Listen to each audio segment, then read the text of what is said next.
waxaa ka qabsoomayay aqalka baarlamaanka ee House of the Parliament ee wadankan Ingiriiska magaalada London shir ay soo qaban qaabiyeen jaaliyada reer Somaliland oo ay ka soo qayb galayeen xildhibaano ka tirsan xisbiga Labour-ka kaasoo gali doona doorashada bisha shanaad ee sanadkan soo socda waxaana community-yadii reer Somaliland ee shirkan ka soo qayb galay kamid ahaa safiiro iyo waliba maamulada sare ee jaaliyadaha ee wadankan ku dhaqan haddaba shirkaasi iyo sidii u dhacay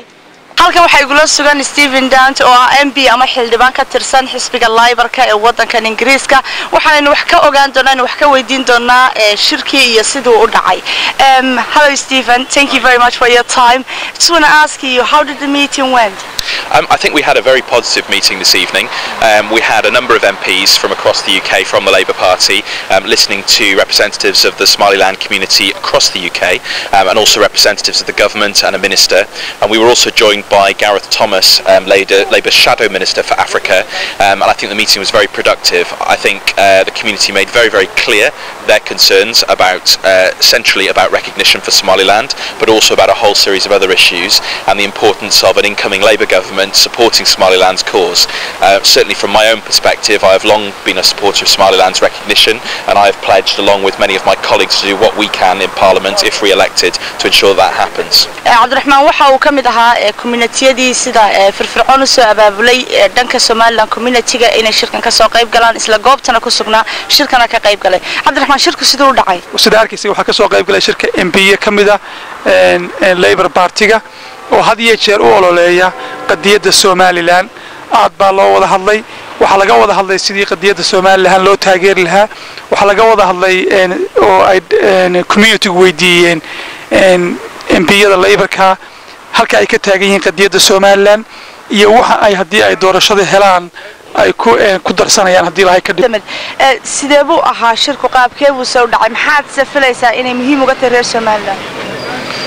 بسم الله شركة وحود عيسى وعم بودعي وحنو يمي تدادي هذا مهمة وكسر دولة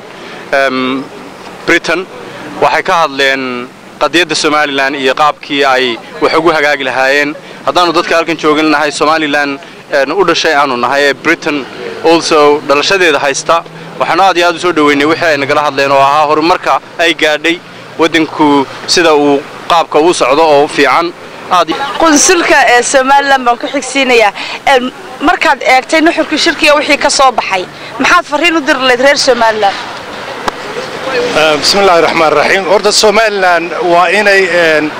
hayn walwalin absolutely hay walwalin Ingiriiska waxay ka haystaan maxay haydanay taageero buuxda oo ah from MB to public iyo to government ba taageero buuxda ay Ingiriisku